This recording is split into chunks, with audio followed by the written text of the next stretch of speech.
এই যে লিস্টটাকে সাজিয়ে রাখার জন্য দিয়েছিলাম, মাসে 10 তারিখ হয়ে গেল, এখন আমার একটা শাড়ি হলো না।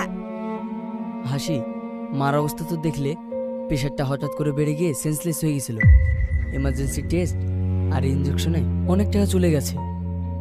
মা মা মা, আর কতদিন ওই পরিষেবা করবো আমি? আমার কি কোনো সকালাত নেই? পাশের বাড়ির রিতার বর তাকে সোনা দুল কিনে দিয়েছে, আর আমি একবেলা মাছ কিনলে 3 বেলা ডাল দিয়ে খেতে হয়।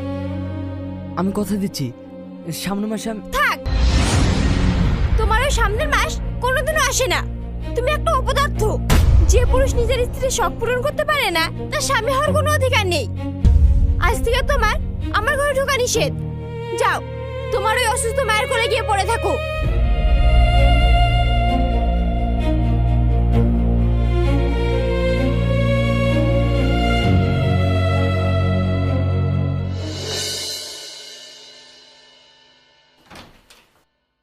স্যার আসবো?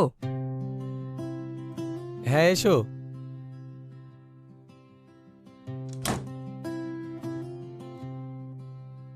স্যার, আপনি যে ফাইলটা রেডি করতে দিয়েছিলেন সেটা কমপ্লিট, একবার দেখে নিন।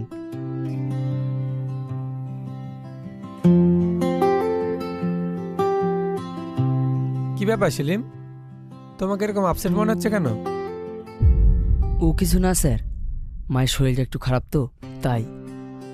ও স্যার, আমি একটু সমস্যার মধ্যে আছি, একটু উপকার করবেন? কি সমস্যা বলো। বলছি, আমাকে কিছু টাকা অ্যাডভান্স দেবেন? এই তো কদিন আগে বেতন নিলে, এর মধ্যে সব খরচ করে ফেলেছো? আসলে স্যার, মায়ের ডাক্তার দেখাতে আর সারা মাসে বাজার করতে সব শেষ হয়ে গেছে। ও, এভাবে হুট করে তো টাকা দিতে পারে না, অফিসের কিছু নিয়ম কানুন আছে। তবু আমি দেখছি, যদি পারি অবশ্যই তোমায় জানাবো। ওকে স্যার, আমি তাহলে আসি। হুম।